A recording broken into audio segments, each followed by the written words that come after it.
ডোমজুড়ে আসলে আমার এখানে আসতে সব থেকে বেশি ভালো লাগে। জায়গাটার কথা বলছি নান্নার।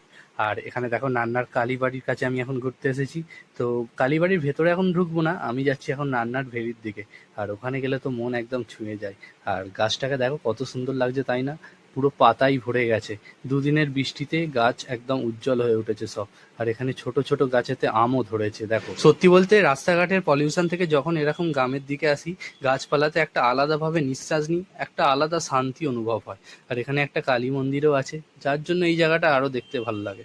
আর এখন ভেরির কাছে চলে এসেছি, ভেরিগুলো দেখো জলে ভরে গেছে। গ্রীষ্মকাল চলছে আর প্রচন্ড গরম, যারা বিকালবেলা ঘুরতে বেরো তারা অবশ্যই একবার এই নান্নার ভেরির দিকে এসো, একটা আলাদা শান্তি অনুভব করবে।